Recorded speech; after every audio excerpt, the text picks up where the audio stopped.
Bonjour et bienvenue dans C'est meilleurs taux pour une nouvelle émission. Et aujourd'hui, on va se poser une question essentielle que vous vous posez tous. Y a-t-il des alternatives au livret A? C'est meilleurs taux, je vous le rappelle, c'est l'émission de la communauté Meilleurs Taux. Et la communauté Meilleurs Taux, c'est 3 millions de personnes. 3 millions de personnes qui sont en contact avec nos équipes en permanence pour des crédits immobiliers, des regroupements de crédits, des assurances, des fournisseurs d'énergie et pour leur placement. Bien sûr, je suis Marc Fiorentino, je suis le cofondateur de Meilleurs Taux Placement.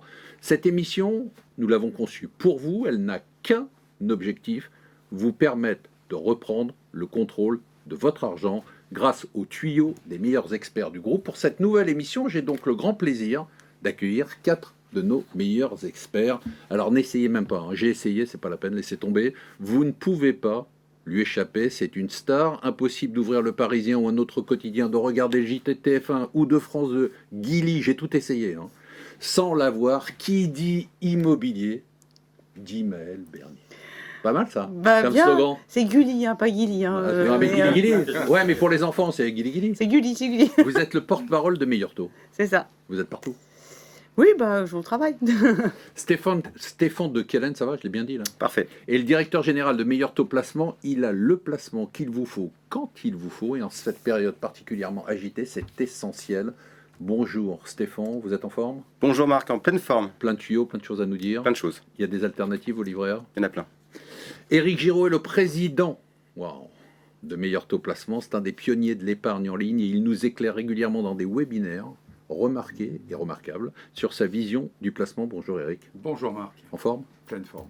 C'est le défenseur de votre pouvoir d'achat. Il se bat tous les jours pour que vous ne soyez pas les pigeons de service. Maxime, bonjour. Bonjour. Maxime Chipoy, vous êtes le président de Moneyvox. Des millions, j'ai envie de dire des milliards, mais c'est des millions. Non, des millions pour l'instant. Ah ouais, ça a baissé. De Le ménages, pouvoir d'achat, les gens ne regardent plus. des millions de ménages consultent votre site et lisent votre newsletter quotidienne. Alors les Français ont une passion, on le sait, en matière de placement, c'est le livret A. La collecte explose, 2,6 milliards d'euros sur le seul mois de juillet, avant que le taux double à 2%. Et depuis, ça a continué à progresser. Alors, Éric Giraud, j'ai envie de commencer avec vous, avec une question très simple. 2%, bon c'est le double, hein, déjà 2%, donc c'est 2 fois mieux que 1%, mais est-ce que placer son argent sur le livret A à 2%, parce qu'on entend une chose et son contraire, c'est une bonne chose ou c'est une très mauvaise idée? C'est une bonne chose. Si on place son épargne sur le livret A, en lieu et place de le laisser sur son livret bancaire, si en revanche on considère que c'est un placement à long terme, dans ce cadre-là, c'est pas forcément une bonne affaire. Pourquoi? Eh bien parce qu'à 2%, ne serait-ce que pour doubler un capital, il faut 36 ans. D'accord. Or, quand on gère son épargne, il faut avoir de l'épargne à court terme, à moyen terme, à long terme, et il faut aussi avoir une allocation d'actifs, c'est-à-dire avoir de l'épargne sécurisée, mais aussi des actions, des obligations, de la pierre. On va en parler. Donc, ce que vous nous dites, c'est que 2%, c'est basique, hein. De toute façon, il faut un bon sens paysan quand on gère son argent. C'est plafonné à 23 000 euros. Hein. 2%, c'est mieux que 0. Bien sûr. Mais globalement, est-ce qu'il y a une règle? 2 fois mieux que les 1% qu'ils avaient précédemment. Voilà, au-delà du plafond, donc vous en avez parlé, est-ce qu'il y a une règle? Est-ce que, alors nous on dit souvent qu'il faut y laisser 3 à 6 mois de dépenses quotidiennes parce que c'est de la trésorerie dont on peut avoir besoin très rapidement, et puis le reste, il faut le mettre ailleurs? C'est ça, c'est l'épargne de sécurité en premier lieu, donc effectivement c'est, on va dire 6 mois de revenus. Maxime, le livret A, 2%, à vous, Ouais. c'est une bonne idée, c'est une mauvaise idée, il faut y aller, vous avez votre argent, Il faut vous y aller l'avez avec rempli. parcimonie, hein, comme le disait Eric. Effectivement, c'est fait pour le matelas de sécurité, donc quelques mois de salaire. Le problème, c'est qu'il y a énormément de gens, soit qui n'ont rien sur le livret A, ça c'est souvent des problèmes de revenus, soit qui mettent énormément sur le livret A, puisque vous avez 5% des livrets A qui sont au plafond et même plus. Et cet argent-là, c'est de l'argent qui est en trop et qui devrait être placé ailleurs, même sur des produits plus sécurisés. Enfin, tout aussi sécurisé que le livret A. Alors, on y va. Qu'est-ce qu'il y a comme autre produit? Comme produit sécurisé, on va parler de toutes les alternatives. Hein. Ouais. On va aller jusqu'à l'immobilier locatif. Hein. Mais là, commençons par, on va dire, le plus simple, le plus basique, les cousins du livret A, à quoi ils ressemblent, Alors, est-ce qu'ils sont intéressants? Le livret A, il a plein de cousins, puisque c'est un peu c'est le là des produits d'épargne réglementés en France. Il y a le LDDS, Ouais. qui est vraiment son clone, qui n'a pas de réel intérêt supérieur. Donc le livret de développement durable et solidaire. C'est ça. On n'y a pas tous droit. Hein. ça c'est clair. Ah non, si, on y a tous droit à celui-là. C'est juste un clone qui existait, D'accord. qui a été créé à l'époque où les banques n'avaient pas le droit de distribuer le livret A. Il n'y avait que la caisse d'épargne et la banque postale. Par contre, il y a un autre produit qui est bien plus intéressant, c'est le livret d'épargne populaire, qui lui est plafonné à 7 700 €, mais qui suit de beaucoup plus près l'inflation, puisqu'en ce moment il est à 4,6%. Et dans les mois à venir, il sera sans doute aux alentours de 6%. Ah oui. Donc celui-là est super intéressant. Et garantie en capital. Garanti en capital, disponible à tout moment. C'est un petit livret A, Réservé à qui alors? réservé aux gens qui payent pas d'impôts ou vraiment très peu d'impôts. C'est la différence. Voilà, c'est la seule différence. C'est une différence évidemment qui est Notable. forte. Très important. Mais il faut savoir que c'est quand même 15 millions de personnes qui pourraient bénéficier de ce produit-là et il y en a seulement 5 millions qui ont ce produit-là. Donc vous dites déjà à ceux qui nous écoutent, Ouais. si vous êtes éligible au livret d'épargne populaire, allez-y. Quoi. Voilà, il y a énormément de gens qui pourraient avoir ce Donc, produit-là. vous dites qu'il y a 10 millions de il est personnes produit- qui pourraient y avoir accès Ouais. et qui ne mettent pas d'argent dedans. Peut-être Complètement, pour des raisons un peu historiques, c'est parce que les banques, c'était compliqué pour eux à gérer, donc ils ne poussaient pas ce produit. D'accord. Et maintenant, on est arrivé même au point où la DGFiP, donc le Trésor public, est obligé d'envoyer des emails aux gens pour leur dire, s'il vous plaît, souscrivez à un livret d'épargne populaire, vous y avez droit et vous serez gagnant. D'accord. Donc là, on est dans les livrets Ouais. garantis, évidemment en capital, Réglementés. réglementés, C'est les mêmes partout. avec des plafonds, avec des contraintes. Est-ce qu'il y a d'autres choses? Alors, vous avez aussi ce qu'on appelait avant les livrets B, qui sont les livrets des banques. Et parmi eux, parmi ces livrets-là, il y a une hypothèse, enfin une alternative qui est intéressante. Ce sont ce qu'on appelle les super livrets, qui sont distribués par certaines banques en ligne et puis aussi par deux. Alors ça, c'est revenu, parce que ça, j'avais Ça, l'impression... c'est revenu, ouais. C'est en train Parce que de c'était un revenir truc il y assez a, fort. il y a 10-15 Ouais. ans, et on a l'impression qu'avec la baisse des taux, les taux à zéro, ce qui est logique, hein, Exactement. ils avaient totalement disparu. Ils avaient disparu. Donc ça revient. Ouais, ça revient en ce moment avec la hausse des taux. Ces professionnels, donc c'est souvent ce qu'on appelait les captives automobiles à l'époque. Donc c'est les filiales de Renault et de PSA, de Peugeot, qui distribuent des crédits pour financer l'automobile et qui font des livrets et qui sont des livrets dont le taux peut monter à 2-3%. Oui, alors attention, c'est les taux c'est les promos. d'appel qui Oui, durent c'est les pendant 3 promos. mois, puis ensuite on retombe à 0,70. Mais il y a quand même un deuxième avantage, c'est que ces livrets-là sont plafonnés souvent à 1 million d'euros. Oui. Donc du coup, Donc, alors autant évidemment, c'est dire pas qu'il y a- pour... Autant dire qu'il n'y a pas de plafond. Il ne faut pas remplir ces livrets-là au plafond parce qu'un million d'euros à 0,7 ou 1%, quand ce n'est pas la promotion, ce n'est pas forcément très intéressant. Mais si vous venez de vendre un bien, par exemple, et que vous avez un peu d'argent à mettre de côté pendant un moment, c'est plus malin de le mettre sur ce type de livret A que de le laisser sur le compte courant. Donc c'est super à livrer, il y a plusieurs établissements qui les distribuent. Tout à fait. Stéphane, vous recommandez ça? C'est super livré ou pas trop? Bon, c'est toujours mieux qu'un compte courant qui rapporte rien, hein. Je Ouais. rebondirais sur le livret A parce que, effectivement, on nous disait épargne de précaution, c'est une réalité. En même temps, et c'est une nouveauté depuis au moins 10 ans, c'est la première fois depuis au moins 10 ans que les livrets A vont rapporter plus que les fonds en euros en moyenne. D'accord, on va y venir. Donc là, sur les livrets et les super livrets, on a fait le tour. Ouais, on a fait le tour, mais il reste un dernier produit qui est le PEL, il ne faut pas l'oublier, et surtout les vieux PEL, puisque vous avez Ah ouais, encore... là, vous nous ressortez des trucs. Ah ouais, mais que j'avais c'est dans les complètement vieux oublié. produits qu'on fait Je les pense bons que rendements. C'est dans les grimoires. Ah non, il y a encore des nos grands-parents. des vous vieux avez trouvé PEL. ça. Il y Des en a. PEL. Ouais, des PEL. Il doit y avoir encore un quart ou un tiers des PEL qui rapportent plus de 2,5%. Il y a le livret jeune aussi, pour les enfants. Alors le livret jeune, ça se rapproche du livret A, et aujourd'hui les taux c'est ceux du livret A, donc Un ça peu change plus, pas. ça dépend. Ouais, un peu Donc plus, quoi. les vieux PEL, si on en a, Si on en a, il faut les garder, il faut les alimenter le plus possible, parce que 2,5% de manière sécurisée, c'est parfait. Et surtout résister aux appels des banques qui font tout pour les fermer, puisque eux, ça leur coûte cher. Et donc, ils ont souvent des pratiques un peu limites pour vous dire bon, il serait temps de fermer votre PEL. Vous n'êtes pas obligé de fermer votre PEL, spécialement s'il a été ouvert il y a quelques années, avant 2011. vous parliez d'assurance vie. Aujourd'hui, est-ce que l'assurance vie, et particulièrement les fonds en euros, sont une alternative au livret A? Donc on a bien entendu, hein, on a compris que plutôt que zéro, il fallait aller sur le livret A, mais que le livret A, c'est une solution d'attente. Donc si on est sur du placement à moyen terme ou à long terme, il faut aller voir ailleurs. Donc il faut aller voir sur l'assurance vie. Oui, alors effectivement, c'est pas le même objectif, hein. Le livret A, c'est vraiment pour la trésorerie, 2%, défiscalisé, hein. L'assurance vie vous propose effectivement plein de choses à l'intérieur, hein. C'est une boîte dans laquelle vous pouvez tout D'accord. mettre. Vous avez... Mais si on voulait comparer, restons sur le fonds en euros restons de sur le l'assurance fonds en vie euros. qui se rapproche maintenant des taux de rémunération, hein, qui va tendre vers le taux de rémunération du livret A, autour de 2% probablement. Est-ce qu'aujourd'hui, c'est un produit, est-ce que vous dites à des gens qui vont sur le livret A, non, ben, allez plutôt sur le fonds en euros du contrat d'assurance vie? Le fonds en euros, enfin l'assurance vie est déplafonnée. Vous pouvez mettre autant que vous voulez. Une fois que vous avez rempli votre livret, vous pouvez aussi aller sur l'assurance vie pour remplir cette poche sécuritaire qui est un rempart à la volatilité des marchés qu'on a actuellement. On a quand même des baisses qui sont considérables depuis le début de l'année. Certes, vous allez avoir, si on prend la moyenne de l'année dernière, 1,18 de rentabilité, mais avec zéro perte parce que votre capital est garanti. Donc c'est vraiment le rempart par rapport à la baisse et la volatilité des marchés, le fonds en euros. D'accord. Et quand vous dites, là, on vend toujours l'idée, hein, nous, hein, on l'explique toujours, qu'il y a de la liquidité sur le fonds en euros, que l'argent n'est pas bloqué. Oui. Et là, vous avez l'air d'opposer le livret A liquide au fonds en euros qui le serait moins, non? Ah non, non, pas du tout. Le fonds en euros dans l'assurance vie est complètement liquide. D'accord. Simplement, C'est important de le répéter. Hein. il est déplafonné, c'est-à-dire qu'on peut mettre autant d'argent qu'on veut en assurance vie, contrairement au livret A où c'est 22 950 € et pas plus. D'accord. Donc là, on a le fonds en euros, mais vous dites qu'il n'y a pas que ça, évidemment. Évidemment. Hein. Et puis, on a de moins en moins de contrats d'assurance vie dans lesquels on peut être à 100% en fonds en euros. Il n'y en a quasiment plus. À ma connaissance, il n'y en a plus. D'accord. Donc, ça veut dire que de toute façon, il faut prendre ce qu'on appelle des unités de compte. Vous nous expliquez tout ça?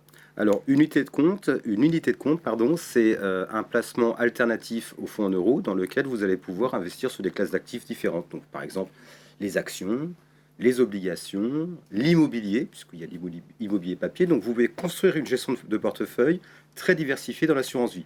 Pour la partie sécuritaire, vous aurez le fonds en euros, zéro perte possible. Okay. Et pour le reste, vous allez chercher la performance avec le temps. Hein. On n'est pas sur le court terme, on est dans l'assurance vie, même si vous pouvez récupérer votre argent à tout moment.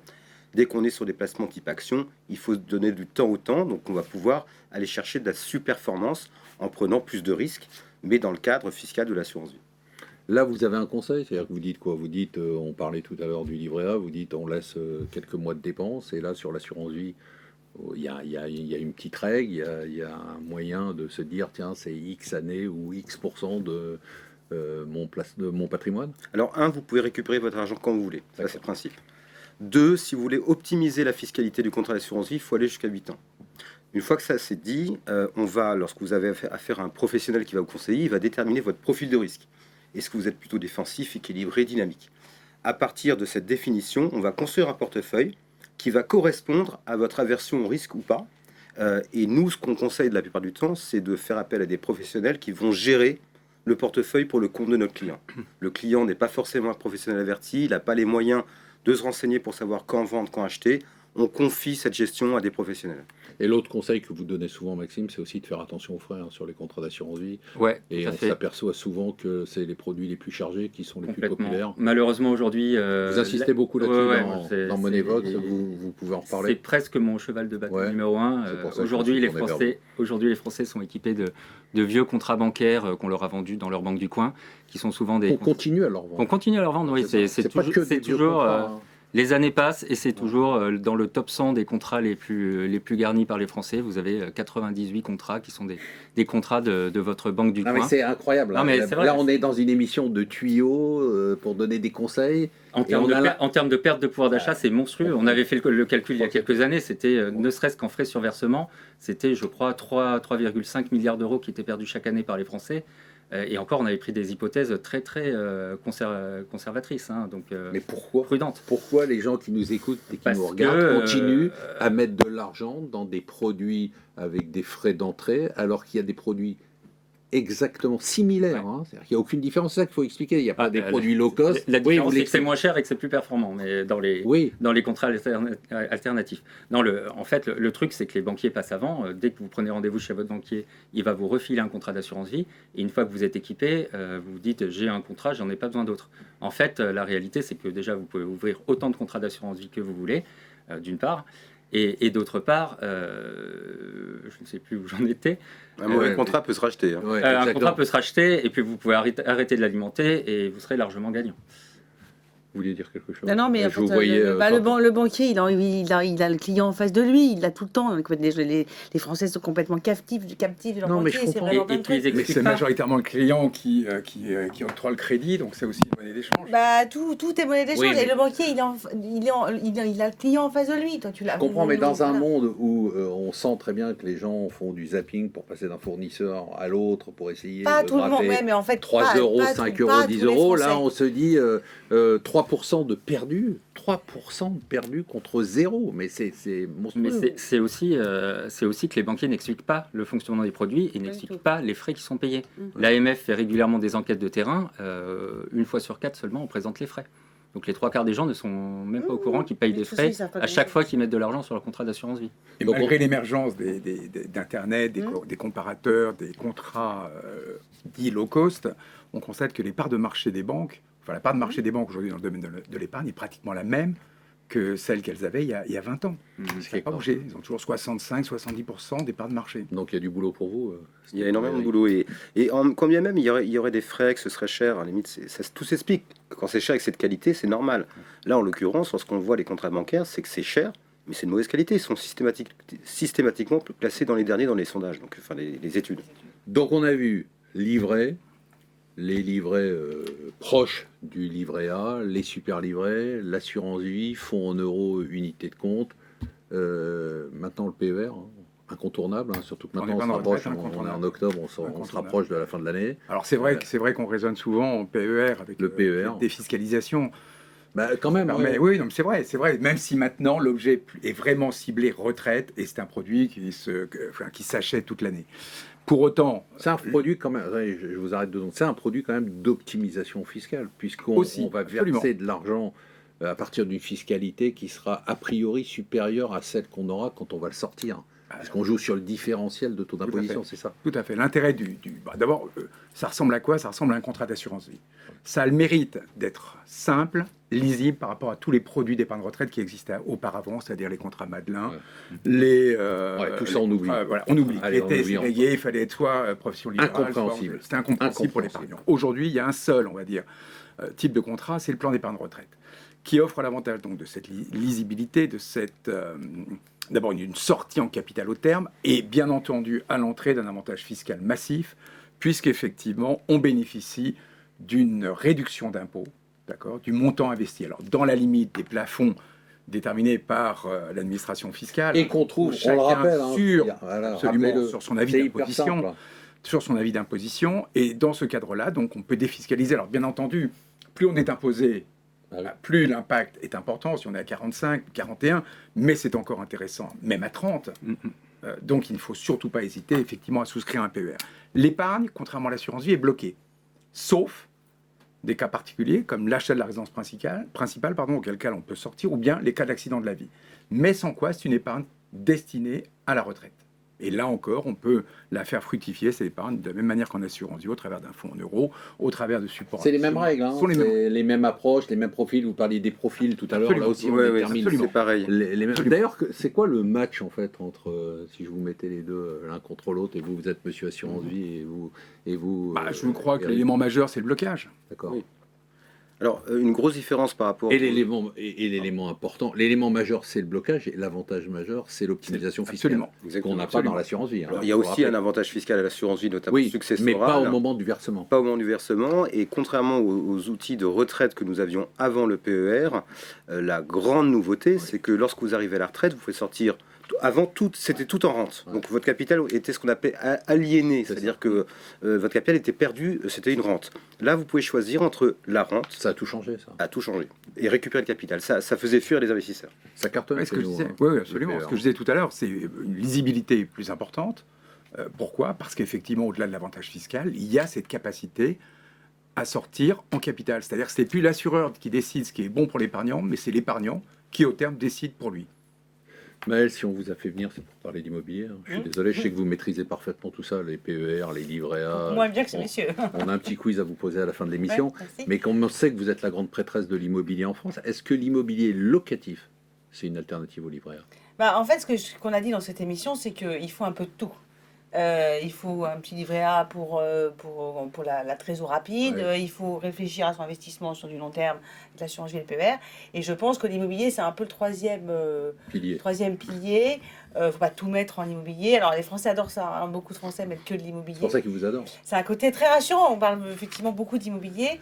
Quand on fait de l'immobilier, quand on achète aujourd'hui un bien, il faut se dire quand même que on a eu une période où les prix ont beaucoup augmenté. Là, on est plutôt a priori vers une stabilisation des prix qui a déjà commencé dans certaines villes. On en a parlé le mois Voilà. dernier dans une émission spéciale. Néanmoins, ça reste quelque chose de... Il y a des rendements qui ne sont pas énormes, autour de 3-4%, c'est pas énorme, mais ça reste. Donc effectivement, après l'immobilier, il y a peut-être un investissement locatif peut être quelque chose d'intelligent. On peut se dire, même si le rendement n'est pas top, moi je trouve que encore acheter une petite surface à Paris, enfin moi c'est mon avis personnel, quand on a des enfants en bas âge, c'est peut-être se dire, bah, un jour, peut-être que ce bien locatif, il servira pour qu'ils viennent faire leurs études quand on est en province. Je veux dire, c'est pas complètement déconnant, même si le rendement n'est pas formidable, mais au moins ça reste. Beaucoup de gens qui n'ont pas acheté à Paris se disent, Damned, pourquoi je n'ai pas acheté il y a 5, 10 ans, 15 ans, 20 ans au final. Donc vous dites que même aujourd'hui, pourtant on a vu le mois dernier, on a parlé un peu de la crise qu'il y avait, qui commençait à y avoir sur... encore une fois, ça dans un reste statu un quo, investissement, moi, et vous dites en fait, il ne faut pas avoir un raisonnement monomaniaque, il faut avoir un raisonnement global. On est dans une approche, c'est ce qu'on vend d'ailleurs toute la journée, on est dans une approche patrimoniale globale dans laquelle il y a une poche liquidité, il y a une poche assurance vie, il y a une poche PER, et vous dites il faut qu'il y ait une poche après ce que immobilier. disait Stéphane est vrai, c'est-à-dire qu'il y a le côté Pierre, l'appartement sonnant et trébuchant, enfin qu'on voit avec le locataire à gérer tout ça, et puis il y a la pierre papier, quelque chose qui peut être un peu plus fluide. Mais le Français aime bien se dire qu'il y a son appart et qu'il y a la pierre. Quoi, donc alternative moi, au livret A moi, je trouve aussi. que c'est complémentaire tout ça. Juste, on vous a provoqué sur la pierre papier. Juste quelques mots, il y a la pierre, donc Oui. papier. Pour une fois que Mel dit bien que moi, je suis content.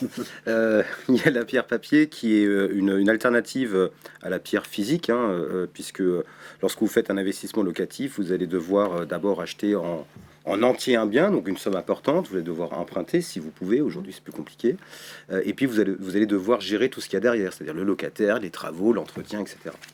La pierre papier, c'est un véhicule financier qui vous permet d'investir dans un portefeuille immobilier, la quote-part de ce que vous avez à investir. Et on peut y aller avec des sommes qui sont très faibles.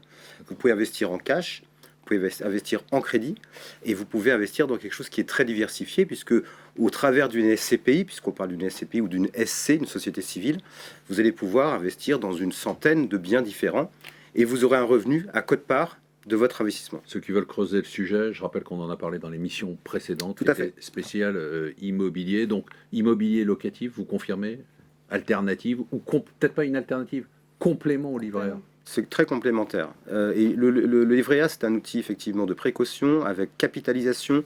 Les SCPI et l'immobilier en général, ce sont des outils de revenus. Par définition. Allez, on passe maintenant à la chronique coup de gueule ou tuyau de nos experts. À vous de choisir. Maëlle, ça sera un coup de gueule ou un tuyau aujourd'hui ? Non, c'est un tuyau parce que en fait. Ah bon vous n'êtes pas en forme d'habitude. Oui, mais si. En fait, vous savez qu'il y a un nouveau DPE puisqu'on est en pleine transition énergétique. Ouais. Donc, sur le principe, tout le monde est pour, mais les délais sont très très courts. Il y a effectivement des biens qui vont, du 1er janvier 2023, ne plus être louables tels quels parce qu'ils sont bref, on les a classés très loin. Donc, il y a déjà des propriétaires bailleurs qui renvoient sur le marché leurs biens. Et donc, il y a des décotes.